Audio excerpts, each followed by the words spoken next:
I had always believed the night before my wedding would be filled with excitement, jitters, maybe even a sleepless rush of anticipation. Instead, I stood barefoot in my living room, still wearing my silk robe, staring at Eleanor, James's mother, as she glided in uninvited with the confidence of a queen. Behind her trailed a man in a dark suit, carrying a heavy leather briefcase and wearing the smug smile of someone who already knew he had the upper hand.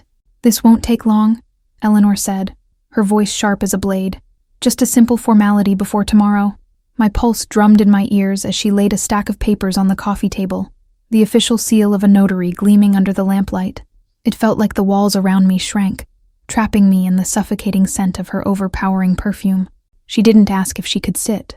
She simply did, crossing her legs with the elegance of a woman who had never once been denied anything in her life. "Marriage is about trust, Kendall," she continued, her eyes narrowing into something closer to command than conversation. "And trust is proven by action. Sign these documents, and we can all rest easy, knowing you are joining this family fully, not just in name but in commitment." I glanced at the notary, who slid the papers closer, his pen already uncapped, eager to capture my signature. My throat felt dry, but I forced myself to ask, "And what exactly am I signing?" Her lips curled, amused at the question, as if I were a child daring to defy a teacher. "Property consolidation," Eleanor replied, her tone silky but venomous underneath. "James's assets, your assets. It's all one pool after tomorrow, but it's best to formalize early. You know, just to prevent misunderstandings." My stomach turned at the deliberate vagueness, the casual way she attempted to wrap a noose in velvet. James hadn't mentioned this. James hadn't mentioned anything like this. He was supposed to be out with his friends tonight, celebrating a last hurrah, but here was his mother, erasing the line between business and matrimony with a single signature. I thought of Rachel, my best friend, who had warned me that love and money never sleep peacefully in the same bed. I reached for the papers, not to sign, but to skim, my hands trembling so slightly I hoped she didn't notice. The words on the page were dense, legalistic, but one sentence caught my eye. "All existing and future assets to be merged under joint marital trust, controlled by James and family representatives." Family representatives. Not me. Not us. Them. My chest tightened, my breath coming shallow, as I realized this wasn't just about marriage. It was about control. About Eleanor weaving her son and me into the tapestry of her dynasty, where she alone held the scissors. I looked up at her, and she smirked, as though reading my realization like an open book. "You do love him, don't you?" she asked, tilting her head. "If you love him, this should be effortless. What's yours will be his. What's his will be yours. That's marriage, Kendall." The words struck me like a gavel, and for a split second I imagined my late father's voice cutting through hers. He had told me once, when I was 16, that men and their families would love the idea of me more than me if I wasn't careful. Love the idea of what I could provide, what I could carry, what I could lose. He hadn't lived long enough to see me standing in this exact moment, but I could almost feel his hand on my shoulder, urging me not to cave. The room seemed colder suddenly, as if he were there, reminding me not to betray myself. I pushed the papers back toward her, careful not to let my voice quiver. "I'll sign nothing tonight. Not without James. Not without my lawyer." The notary shifted uncomfortably, but Eleanor leaned forward, her perfume wrapping around me like smoke. "Your lawyer?" She laughed softly, though it sounded more like a hiss. "Rachel doesn't understand legacy. She doesn't understand loyalty. This isn't about contracts. It's about family. And tomorrow you'll be one of us, whether you're ready or not." The words clanged like iron shackles in my ears. Tomorrow, one of them. But tonight, still myself. She didn't leave immediately.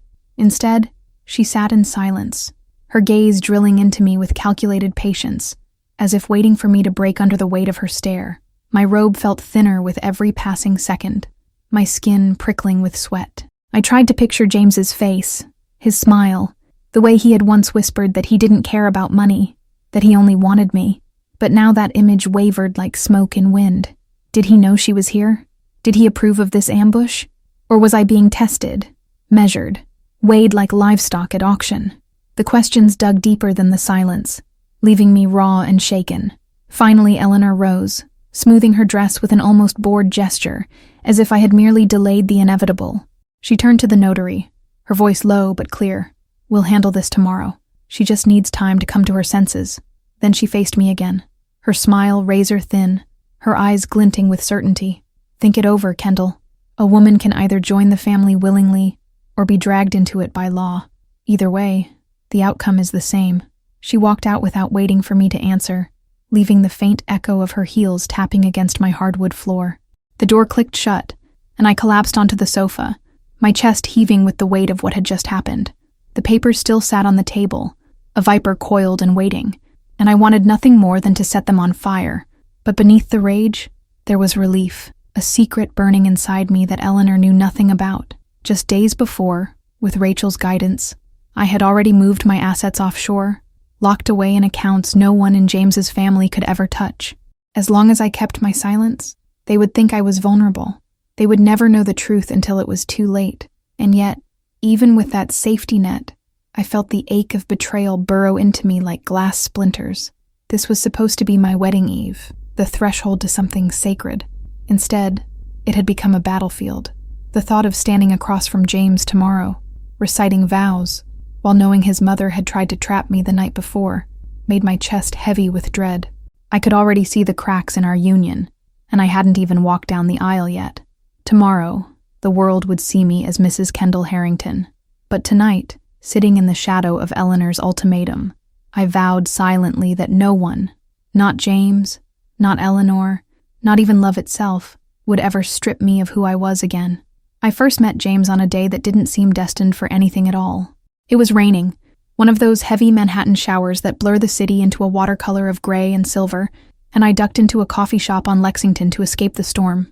He was already there, sitting at the corner table, his navy suit damp at the shoulders, his tie loosened just enough to look effortlessly put together.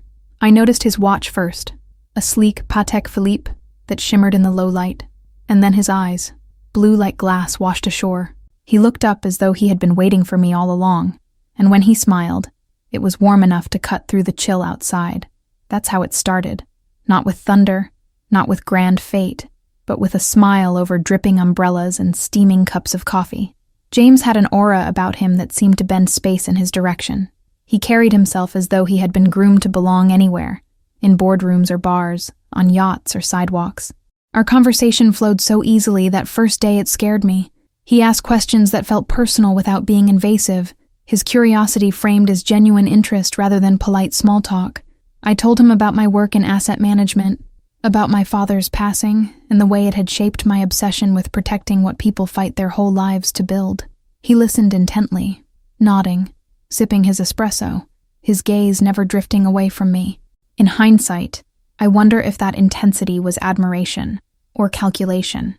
He asked for my number without hesitation, as though it was already decided, and I gave it to him without the armor I usually wore.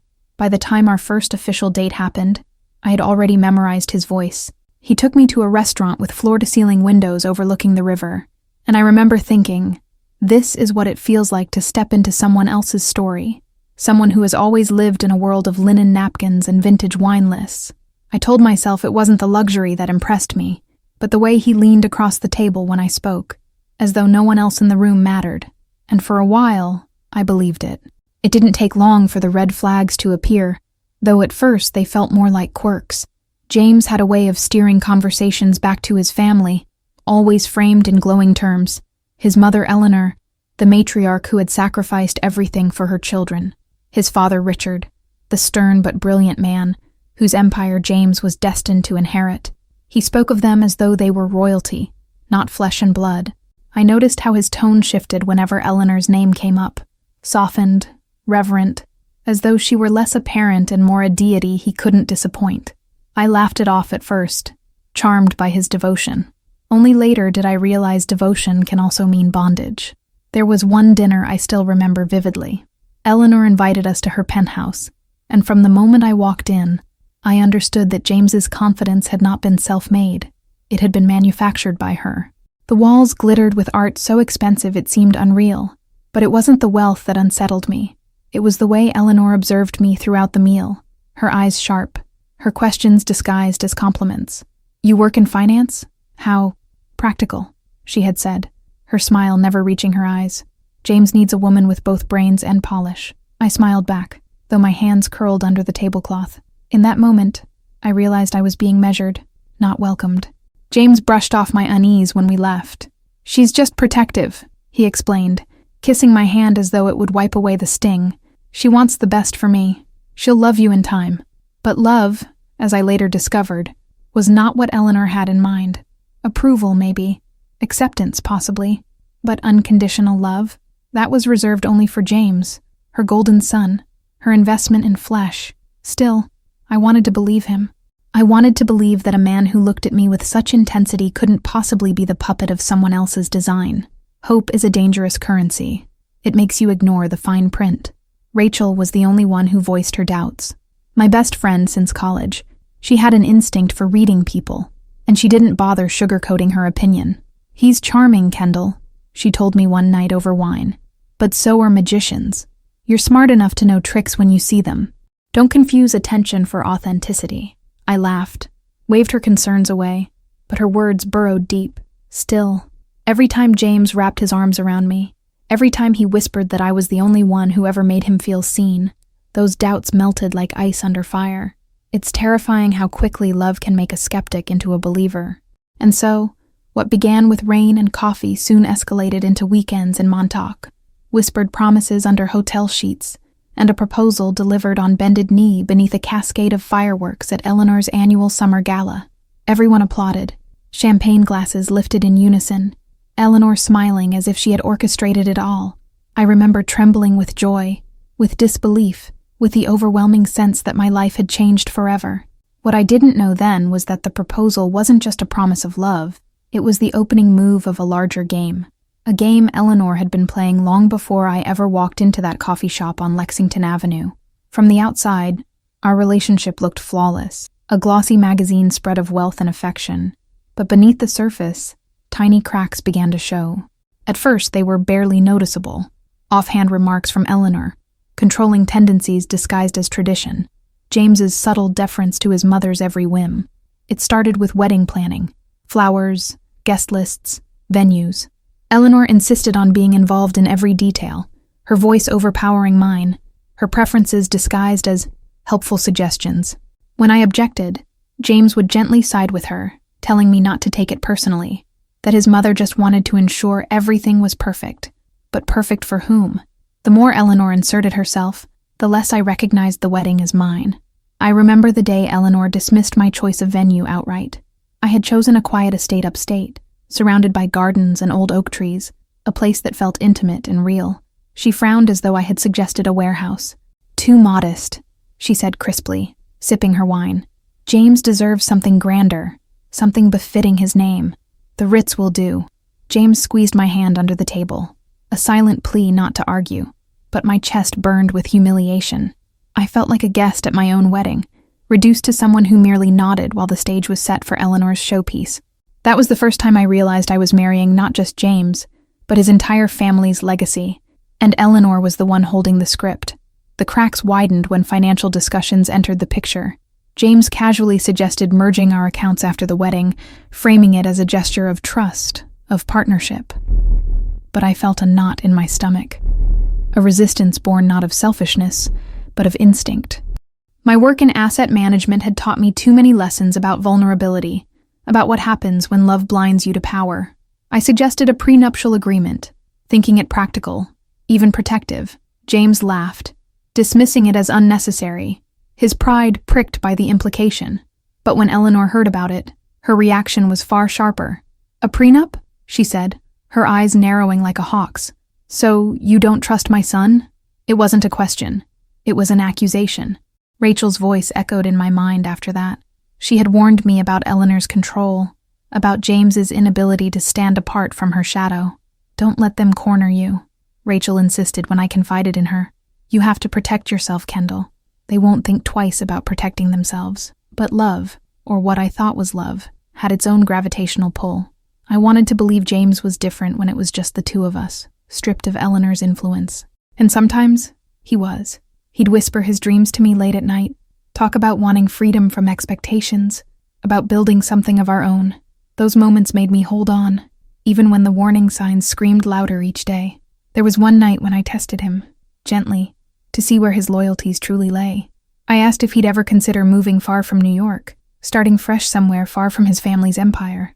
His expression froze, his jaw tightening, and then he smiled that rehearsed smile I was beginning to recognize. "Why would I ever leave?" he said, as though the question itself was absurd. "This is my life, Kendall. My family needs me." I nodded, hiding the ache in my chest, but inside I knew what it meant. No matter how much he claimed to love me, James's tether to Eleanor was stronger than anything I could offer. The turning point came with the engagement party. Eleanor hosted it, of course, in a ballroom dripping with chandeliers and filled with people I barely knew. I had imagined something smaller, with close friends and family, but Eleanor had turned it into a networking event for her circle of influence. As I floated from table to table, plastering on smiles, I overheard whispers about me, the girl from finance, not from old money, a clever match if she behaves. My cheeks burned, but I kept moving, holding my glass like armor. James basked in the attention, oblivious to the undercurrents. And Eleanor? She watched from across the room, her expression unreadable, as though she was assessing whether I would sink or swim. After the party, I broke down. I told James I felt like a prop, that I was losing myself in his family's endless expectations. He pulled me into his arms, whispered that I was overthinking, that it would all settle down once the wedding was over. But deep down, I sensed the truth. This wasn't a temporary storm. This was the climate of our future. And yet, I stayed. Love makes fools of the intelligent, and pride makes prisoners of the cautious. I told myself I could manage Eleanor, that James would eventually see what she was doing. But the cracks were no longer cracks. They were fault lines. And then came the first real betrayal, one small enough to dismiss, but large enough to scar. I discovered that James had already given Eleanor access to one of our joint investment accounts, an account I hadn't even agreed to fully merge yet. He brushed it off when I confronted him, claiming it was just for convenience, that his mother handled family finances better than anyone. The words made my blood run cold. Family finances. That's when it struck me. In Eleanor's world, nothing truly belonged to me. Not the wedding, not the accounts, maybe not even James. Everything was family property, and I was simply another acquisition. That night, staring at the ceiling in the dark, I made a decision I didn't tell James, not even Rachel. I would protect myself, quietly, carefully, without fanfare. If Eleanor wanted to turn my life into a chessboard, I would not be the pawn she expected. I would learn her game, play it silently, and when the time came, I would be ready to strike. I remember the exact moment I decided I could no longer leave my future to chance.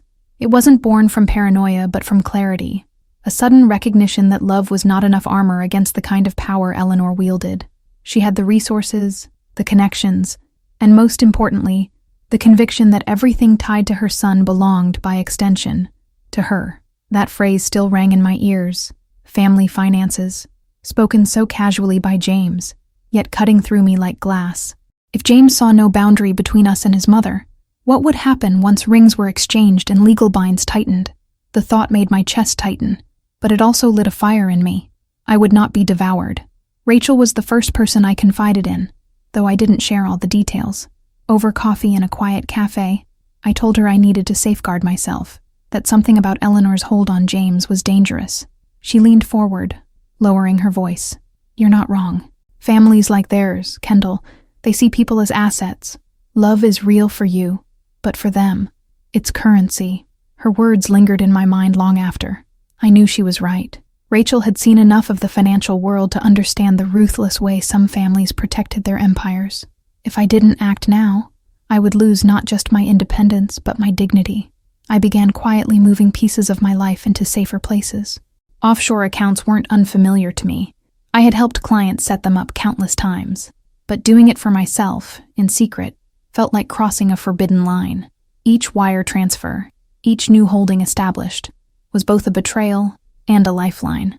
I felt guilt creeping in at night, whispering that I should trust James, that secrecy was poison in a marriage. But then I would remember Eleanor's cold eyes at the engagement party, the way she had sized me up like an object to be cataloged. Trust was a luxury I could not afford. At work, I used late nights as my cover, staying long after the lights dimmed, poring over documents and coordinating with discreet contacts overseas. It was meticulous work, and I took no shortcuts. I diversified my holdings, cloaked my ownership through layers of entities, and created safety nets only I could access. Each step gave me a fragile sense of control, as though I were carving out a hidden room inside my own life, where Eleanor could not reach me. I didn't tell James. I couldn't. The silence was heavy, but it also became my shield. Yet even as I built my defenses, Eleanor tightened hers. She began asking probing questions during dinners, about my career, my salary, even subtle inquiries about my parents' assets. At first, I laughed them off, but it was clear she was measuring me, cataloging what I brought into their world. "It's not personal," she once said, smiling faintly. "In this family, we take care of everything together. Nothing is separate. That's what makes us strong." My skin prickled at her words, but James beamed at her like a boy proud of his mother's wisdom. I said nothing, but inside, I was screaming. The wedding planning became another battlefield. Eleanor vetoed nearly every choice I made, replacing them with her own. My gown, my flowers, even the guest list bore her fingerprints. When I tried to resist, James would placate me, saying, "She just wants the best for us." The us always felt weighted, skewed toward his side of the family, as though I were an afterthought. I began to realize the wedding wasn't just a ceremony. It was a stage Eleanor was constructing to demonstrate her control. I would walk down the aisle, yes, but only as a player in her carefully curated production. One night, after another exhausting argument over something as trivial as the wedding cake, I sat alone in my apartment, staring at the skyline. I thought about the girl I used to be, ambitious, sharp, untouchable. How had I allowed myself to become entangled in a web where my voice was treated like background noise? I poured myself a glass of wine, opened my laptop, and looked over the accounts again. The numbers calmed me. They were evidence of my resilience, proof that some part of me was still intact, still fighting. I clung to that, reminding myself that the woman Eleanor wanted to erase was not gone. She was simply hiding in the shadows, waiting for the right moment to emerge. James noticed my distance, though he misinterpreted it. He assumed it was wedding stress, and in a way, he wasn't wrong. But when he wrapped his arms around me and whispered promises of our future, I couldn't silence the doubt gnawing at me. Which James was real? The one who shared secrets in the dark, or the one who deferred to his mother at every turn? I loved him, but love felt fragile in the face of Eleanor's unyielding will. Still, I said nothing, letting him believe my smiles while I built a fortress he could never see. The irony was not lost on me. Love is supposed to be about trust, about merging two lives into one. Yet here I was, dividing mine, ensuring parts of it would remain untouchable. Sometimes I wondered if I was damning myself, if secrecy would destroy us before Eleanor ever could. But then I would picture her standing over me, holding papers that declared everything mine was suddenly ours, and I knew I had no choice. Quietly, invisibly, I became both the bride-to-be and the strategist, caught between the promises of love and the necessities of survival. The knock came just after midnight, sharp and deliberate, not the hesitant sound of a neighbor or a delivery gone wrong. I sat upright on the couch, my laptop still open on the table, spreadsheets glowing like incriminating evidence. My chest tightened. No one knocked on my door at that hour, and certainly not with that rhythm. 3 measured strikes, each one echoing through the silence of the apartment. For a moment, I thought of ignoring it, pretending I wasn't home, but something told me whoever stood on the other side already knew I was. Slowly, cautiously, I rose, heart hammering as I moved to the door. When I opened it, I almost gasped. Eleanor stood there, perfectly composed, as though the hour meant nothing to her. She wore a tailored coat, a pearl necklace gleaming at her throat, her hair immaculate. But what froze me wasn't her presence. It was the man standing beside her, a stranger holding a briefcase, his expression detached and professional. Eleanor smiled faintly, though her eyes betrayed no warmth. "Kendall," she said softly, almost kindly, "we need to talk." Without waiting for an invitation, she stepped inside, her companion following close behind. My apartment, my safe place, suddenly felt invaded. The man introduced himself as a notary, his voice flat and practiced, as though this intrusion were routine. Eleanor placed a folder on the coffee table, her manicured nails tapping against its surface. "These are documents," she explained. "Clarifications, really. Measures to protect the family's assets as you join us. Nothing unusual, just formalities." My stomach twisted. I hadn't yet glanced at the papers, but I already knew what they contained. Language designed to erase my independence, binding everything I owned to James, and by extension, to her. My hands trembled, though I folded them tightly to hide the shake. I tried to steady my voice, forcing a calm I didn't feel. "It's midnight, Eleanor. Couldn't this wait until morning?" She smiled, that same rehearsed smile that never reached her eyes. "No, darling. Timing is everything. The sooner we finalize this, the safer everyone will be. You wouldn't want to jeopardize James's future, would you?" Her words cut deeper than any insult. She framed my resistance not as self-preservation, but as betrayal of the man I loved. It was masterful manipulation, and she knew exactly what she was doing. The notary watched silently, pen ready, as though this were nothing more than a late-night business transaction. I glanced at the folder but didn't touch it. My instincts screamed at me, "Don't sign." Yet Eleanor leaned closer, her perfume heavy and suffocating, her voice lowering to a whisper meant only for me. "If you hesitate, Kendall, it will be seen as a lack of trust. Do you really want James to think you doubt him? Think carefully. He listens to me, yes, but his heart belongs to you. Don't make him choose between us." The cruelty of her words stunned me. She wasn't just demanding my assets. She was dangling James himself as leverage, weaponizing his love to corner me. I stood frozen, caught between fear and fury. Signing those papers would mean surrendering everything I had fought to protect, everything I had built in secret. But refusing would ignite a war I wasn't sure I was ready to fight. Eleanor's eyes never left mine, unblinking, as if she could see every flicker of doubt passing through me. The notary cleared his throat, breaking the suffocating silence. "We can proceed when you're ready," he said, his pen poised like a dagger above the signature line. The room shrank around me, walls pressing closer, air thick with expectation. My mind raced through the accounts, the offshore holdings, the careful measures I had taken. They were my safety net, but if Eleanor suspected their existence, she could destroy me in other ways, through James, through public humiliation, through sheer persistence. And then, like a lightning strike, I realized why she had come at this hour. She wanted to catch me off guard, to exploit my fatigue, to strip me of resistance in the dark silence of night. It wasn't business. It was psychological warfare. My pulse thundered in my ears as I looked from Eleanor to the folder, and back again. Something inside me snapped. I straightened my back, my voice firmer than I expected. "I won't sign tonight. If James wants me to, he can be here with me, and we can discuss it together. This isn't a conversation for midnight, Eleanor. Not like this." For the first time, her expression faltered, the smile tightening into a thin line. She leaned back slowly, studying me as though reassessing her opponent. The notary shifted uncomfortably, uncertain whether to pack up or press forward. The tension in the room was a living thing, coiling between us like smoke. Eleanor rose gracefully, as though the confrontation hadn't rattled her at all. She placed one hand on the folder and slid it back into her bag, every motion deliberate. "Very well," she said smoothly. "But remember, Kendall, opportunities vanish as quickly as they appear. I won't offer twice." Her eyes lingered on me, piercing and cold, before she turned to leave. The notary followed, silent as ever, the door closing behind them with a soft but final click. I stood in the stillness of my apartment, trembling, my heart pounding in both terror and defiance. For the first time, I realized just how far Eleanor was willing to go, and how dangerous this game had become. When James came home the next evening, I knew instantly that Eleanor had spoken to him. His face carried that particular tension I had learned to recognize. The tight jaw, the furrowed brow, the restless way he ran his hand through his hair. He didn't kiss me when he walked in, didn't even greet me with his usual warmth. Instead, he dropped his keys on the table with a clang and fixed me with a look that made my stomach clench. "Why did you refuse to sign the papers last night?"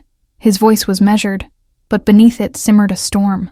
My throat dried instantly. Eleanor had beaten me to the narrative. I struggled to answer without sounding defensive. "James, it was midnight. She brought a notary into our home without warning. I wasn't comfortable. No one would be. It wasn't the time or place to discuss something that serious." He shook his head, pacing across the living room like a caged animal. "That's not how she told it. She said you were dismissive, that you acted like joining this family was beneath you. Do you know how that makes me look? Like I'm marrying someone who doesn't respect us." The words stung, not just because they came from him, but because they weren't his. They were hers, carefully planted, blooming poison in his mouth. I tried to close the distance between us, reaching out to touch his arm, but he pulled away, his body stiff with resistance. "James," I said softly, forcing my voice not to break. "I respect you. You know I do. But your mother, she came here with papers meant to strip me of everything I've worked for. That isn't respect. It's control. Can't you see that?" His eyes flicked toward me, conflicted, but hardened again almost immediately. "Or maybe she just cares about the family. Maybe she wants to protect me, protect us. Why is that such a crime?" His words carried a bitterness that didn't belong to him. They were her echo, her script. The silence stretched between us, heavy and suffocating. I could feel the invisible tug-of-war pulling him from both sides. My truth against her manipulation. For years, Eleanor had been the architect of his world, shaping his thoughts, guiding his steps. And now, for the first time, someone was resisting her influence, forcing him to choose. "Do you trust me?" I asked suddenly, the question bursting out of me before I could stop it. His eyes darted to mine, uncertainty flickering there. "That's not the point," he said quickly. But it was the point. It was the only point. I went on before he could retreat behind her words again. "James, you asked me to marry you, not her. You promised me a life together, not a contract written at her command. If you trust me, then you have to let me stand on my own 2 feet. I won't disappear into her shadow just because that's easier for her to control. I love you, but love isn't about signing away your independence at someone else's demand." My voice wavered, but my resolve did not. For the first time, I saw him falter, saw him hear me, if only faintly, through the noise she had planted in his ears. He sat heavily on the couch, rubbing his temples as though torn apart by invisible hands. "You don't understand, Kendall," he said at last, his tone softer but weighted with despair. "She raised me. Everything I have comes from her. She's always been there, always guiding me, always—" He trailed off, unable to finish the sentence. I stepped closer, lowering myself so I could look directly into his eyes. "And now she wants to own me, through you. Don't you see? This isn't about family. It's about possession. She doesn't want to lose control, and I am the price she's demanding." The truth hung there, raw and undeniable. His silence was both agonizing and hopeful. It told me he was listening, even if he wasn't ready to admit it. Finally, he whispered, "I don't want to lose either of you." The words pierced me, because they revealed the cruelest part of Eleanor's game. She had made this into a competition, a war in which only one woman could remain. Tears burned at the corners of my eyes, but I refused to let them fall. "You won't lose me, James, unless you let her make me invisible, unless you choose her control over my freedom. That's the choice she's forcing you into, not me." My voice cracked on the last word, but I held his gaze until he looked away. The tension didn't dissolve. It deepened, like a storm cloud gathering above us. James rose and moved toward the window, staring out at the dark street, as though answers could be found in the glow of the streetlights. "She'll never stop, you know," he said finally, his back to me. "She won't let go. Even if I ask her to, she'll find ways to be involved, to interfere, to protect." The word sounded hollow now, as though even he no longer believed it. I stood behind him, close enough to reach out, but afraid the gesture would push him further away. That night, he didn't sleep beside me. He stayed in the guest room, the first time we'd ever slept apart since he'd proposed.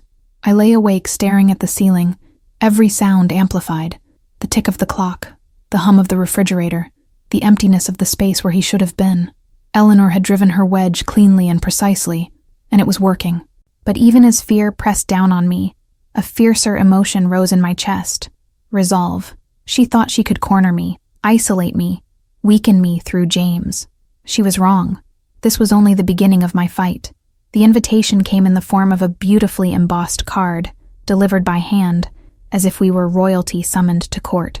Eleanor had written it herself, the script elegant but sharp, every loop of ink, another reminder that this was not a request, but a command.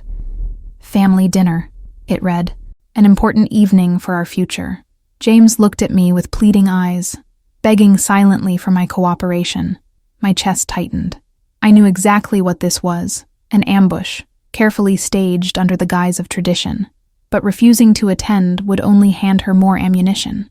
So I agreed, though dread settled into my bones like ice. The evening of the dinner, I dressed carefully, choosing a deep green silk dress that made me feel steady, grounded. James watched me silently as I fastened my earrings, his expression a mixture of guilt and apprehension. Neither of us said what we were thinking, that this night would not end quietly. The drive to his mother's house was suffocating, silence heavy between us, broken only by the faint hum of the tires on asphalt. When we pulled into the circular driveway, lit with lanterns like a stage, I felt as though I were stepping into a theater where Eleanor was both playwright and director, and I the unwilling actress. Inside, the house gleamed. Crystal chandeliers sparkled overhead, the long mahogany table polished to a mirror's shine. Eleanor stood at the head of it, regal in her navy dress, pearls coiled around her neck like armor. Her smile was wide but cold, a practiced expression that never touched her eyes. "Kendall, darling," she said, kissing the air near my cheek. "How wonderful you could join us. I was worried you might decline given recent tensions." The pause lingered, deliberate, just long enough for the other guests, cousins, uncles, family friends, to shift uncomfortably and glance at me.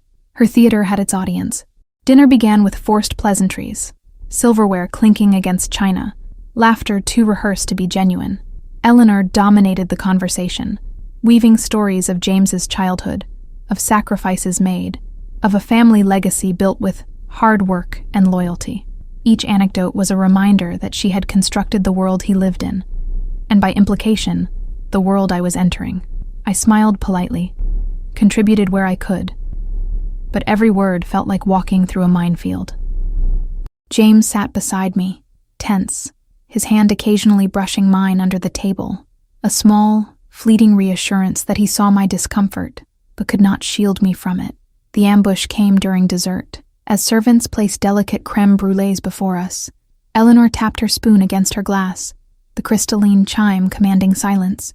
"There is one matter I think we should address tonight," she began, her voice smooth but brimming with authority. "It concerns the marriage and the family's expectations." My stomach nodded instantly. I knew before she even gestured for the notary, yes, the same notary from that dreadful night, to step forward with a neat folder in hand. Gasps rippled around the table. James's hand jerked in mine, but he said nothing. His silence was louder than her command. Eleanor opened the folder and slid papers across the polished table toward me. "This," she announced, "is the prenuptial agreement that ensures fairness and stability for everyone involved. A simple matter of clarity and loyalty. It protects the family, as it should. And tonight, in the presence of our loved ones, I thought it best to resolve this lingering hesitation." Her eyes locked on me, daring me to refuse. Every gaze in the room turned my way, heavy with judgment, curiosity, and expectation. My breath caught in my chest. The walls closed in. She had orchestrated this perfectly. My refusal would humiliate James in front of everyone. I sat frozen for a moment, the papers burning under my gaze.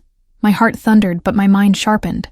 I could see her strategy: corner me in public, force me into compliance by making defiance equal to betrayal. If I signed, I would lose myself. If I refused, she would paint me as greedy, disloyal, a woman undeserving of James. Slowly, I lifted my eyes and met hers, refusing to look away. "With respect," I said evenly, though my voice trembled, "this is not the time nor the place for such decisions. My future and James's cannot be reduced to a signature passed around like dessert." The words landed, deliberate and steady, though my body shook inside. The room went still, air thick with unspoken reactions. Eleanor's smile faltered for the briefest second, a hairline crack in her porcelain mask. Then she laughed, sharp and brittle. "Such drama," she said, waving her hand as though brushing away a child's tantrum.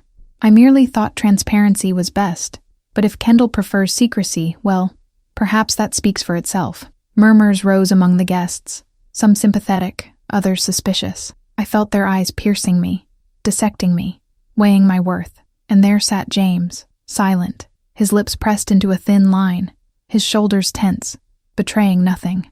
His silence cut deeper than her words. After the plates were cleared, I excused myself, retreating to the powder room with trembling hands and a racing pulse. My reflection in the mirror startled me. Flushed cheeks, eyes too bright, lips pressed tight to keep from breaking.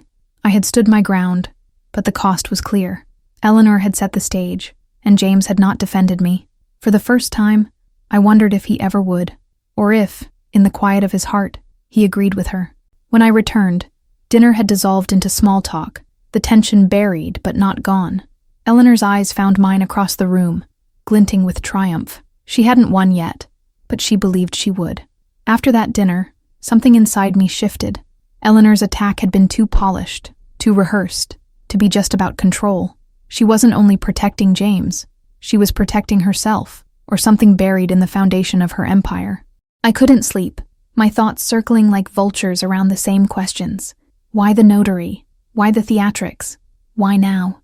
James avoided my eyes in the days that followed, retreating into silence whenever I tried to speak about it.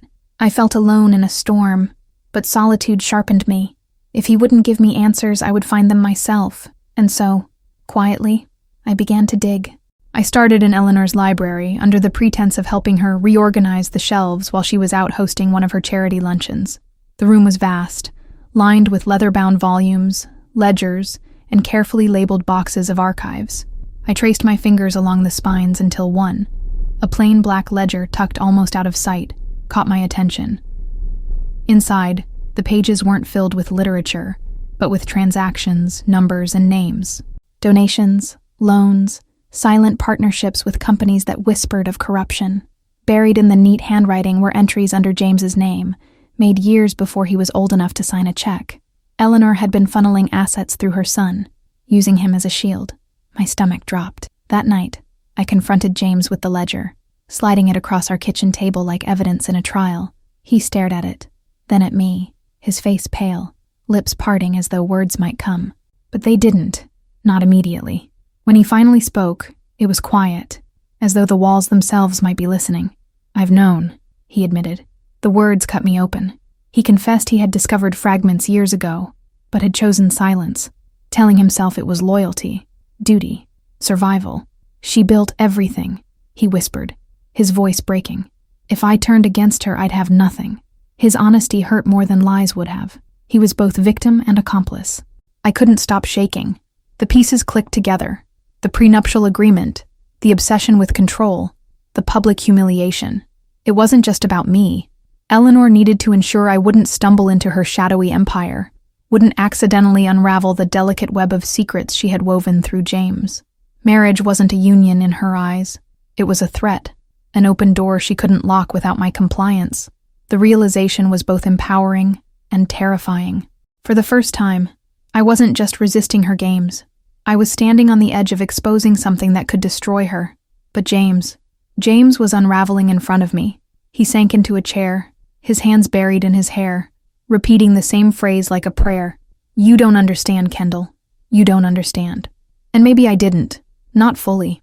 To him, Eleanor wasn't just a tyrant.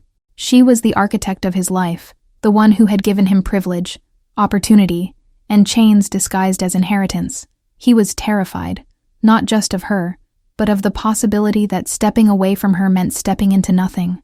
I wanted to hold him, to remind him he wasn't alone, but something inside me hesitated, because in that moment, I realized he might never choose me over her. That night, long after James fell into restless sleep, I sat awake by the window, the city lights trembling against the glass. I felt the weight of the ledger on my lap, its pages pulsing with dangerous truth. I could burn it, bury it, pretend I'd never seen it, or I could wield it, knowing it could shatter everything Eleanor had built, and possibly James with it. My hands trembled as I turned another page, seeing patterns, networks, names I recognized from headlines. The storm outside echoed the one in my chest. For the first time, I knew the battle wasn't just about a marriage or a signature. It was about legacy, power, and survival. And I was no longer just defending myself. I was holding the match that could set their empire ablaze. I kept the ledger hidden in my office, tucked between thick binders of legal documents no one else dared to touch. Every time I glanced at it, my pulse quickened. It wasn't just evidence, it was a weapon, and the knowledge of it made me feel both powerful and cursed. At night, I would lie awake imagining the ways Eleanor might react if she discovered I had it. Would she come after me quietly, with subtle threats whispered into James's ear? Or would she unleash her fury publicly, tearing my reputation apart in society's gaze? The more I thought about it, the more certain I became.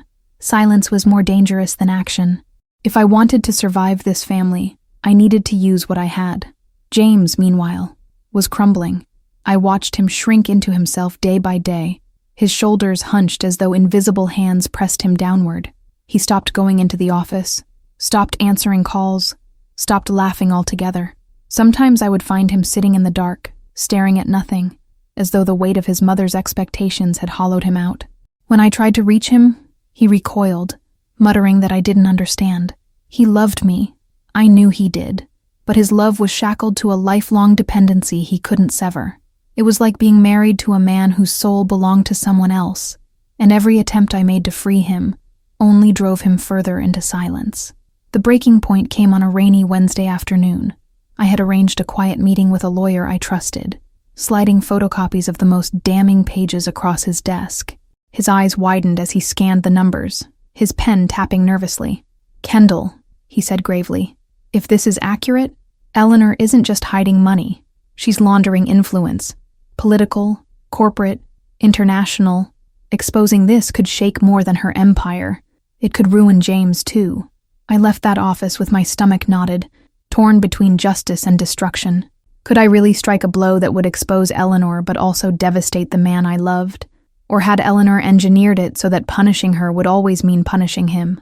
When I returned home, James was waiting in the kitchen, drenched from the rain, his eyes wild and bloodshot. He had gone to his mother's estate, he admitted, and she already knew. She knew about the ledger, about my visit to the lawyer, even about the photocopies I thought were safe. "She always knows," James whispered, his voice breaking into a tremor. "Do you see now, Kendall? You can't fight her. She has eyes everywhere." He slammed his fist on the table, not in anger at me, but in helpless despair. It was the first time I truly saw the boy inside the man, the child raised to believe his mother's power was absolute. I tried to reach him then, to bridge the chasm opening between us. "James," I said, taking his shaking hands, "she only has power because we keep feeding it. If we stand together, if we refuse to play her game, she can't touch us." But his gaze slipped away, wet with tears, fixed on some invisible horizon. "You don't know her," he murmured. "You don't know what she's capable of." It was the moment I realized he was slipping beyond my reach. Love wasn't enough. My strength terrified him because it defied the very rules he had been raised under. He didn't want to fight her. He wanted to survive her, even if that meant losing me. That night, I stood at the window again, the city sprawling beneath me like a battlefield waiting to ignite. James was asleep, but his restless breaths carried the weight of a man chained to a destiny he couldn't escape. I pressed the ledger against my chest, feeling its cold edges like armor. I didn't know what the next move would cost me, whether it would be my marriage, my reputation, or my safety, but I knew one truth with painful clarity. I couldn't go back. The moment Eleanor forced a notary into my living room, she drew the battle lines, and if James wouldn't fight by my side, then I would fight alone. The morning sun streamed through the blinds, sharp and unforgiving, as I placed the ledger on the dining table, its weight finally visible and undeniable. James sat beside me, silent but present, the tension in his body echoing the storm that had raged between us for weeks. I looked at him, heart pounding, and whispered, "This ends today. We either reclaim our lives together, or we let her control us forever." He nodded, finally meeting my gaze, the conflict in his eyes tempered by a flicker of resolve. Together, we would confront Eleanor, and the ledger would be our weapon, but only if we wielded it carefully. When Eleanor arrived for what she thought would be another triumphant visit, she was greeted not by fear or compliance, but by calm defiance. I motioned for her to sit, sliding the ledger across the table toward her, its open pages a silent challenge. She raised an eyebrow, feigning amusement. "Kendall, I see you've been busy," she said, her voice deceptively sweet. But as her eyes scanned the ledger, the amusement drained, replaced by a flash of recognition, an understanding that the power dynamic had shifted, perhaps irreversibly. I leaned forward, my voice steady. "Everything you've hidden, everything you've manipulated, it's here, and we know. James knows. I know." Eleanor's composure cracked, just slightly, enough to reveal the fear she had worked so hard to conceal. "You think you can threaten me?" she said, her tone sharp, but the words trembled at the edges. I held her gaze, feeling years of manipulation and intimidation burn away, replaced by a fierce clarity. "Not threaten," I corrected. "Reveal. Justice isn't a threat, it's truth, and truth doesn't belong to you anymore. Your empire, your secrets, your control over James, It's over if you continue down this path. The ledger, heavy with evidence, was no longer just a collection of numbers. It was a declaration, a turning point, a line drawn in the sand. James exhaled deeply, the first sign of relief I had seen in weeks. He reached for my hand, their fingers entwining in silent solidarity, a quiet rebellion against the woman who had ruled his life for decades. Eleanor's lips pressed into a thin line, the arrogance fading as she realized her son was no longer entirely hers to command. Every calculation, every subtle threat, every whispered word designed to isolate me had failed. I had held my ground, and in doing so, I had forced her to recognize the consequences of her actions. The ledger was more than a tool. It was proof that no one, not even Eleanor, could rewrite reality without accountability. Her final act of defiance came as a cold, measured smile. "Very well," she said, standing slowly. "You've won this battle, Kendall, but don't mistake it for the war. Life has a way of circling back." I met her gaze without flinching, feeling the weight of her words and the hollow threat beneath them. "I'm ready for whatever comes next," I replied, my voice unwavering. And in that moment, I knew that no power she wielded, no manipulation she devised, could undo the strength I had found in myself or the bond I had reinforced with James. We were no longer pawns. We were players. As she left, the air in the room shifted, lighter yet still charged with tension. James turned to me, his eyes softened, no longer clouded with uncertainty. "Thank you," he whispered, voice breaking, as though he had been holding back a lifetime of gratitude and fear. I smiled faintly, exhausted but resolute. "We did this together," I said, leaning against him, feeling the weight of weeks lift slowly. The ledger remained on the table, a testament to vigilance and courage, proof that even in the darkest manipulation, truth could emerge. Later, as the sun dipped below the horizon, painting the city in bruised shades of orange and purple, I reflected on everything that had happened. Eleanor's influence, while formidable, was not invincible. James, finally seeing her as the flawed, controlling figure she truly was, had begun to claim his own agency. And I, having endured her calculated maneuvers, had found a strength I didn't know I possessed. The ledger was no longer just a document. It was a symbol of resilience, a reminder that standing firm against manipulation, deceit, and coercion could redefine the future. Together, James and I faced the night, unbroken, our lives reclaimed, ready to write our own story.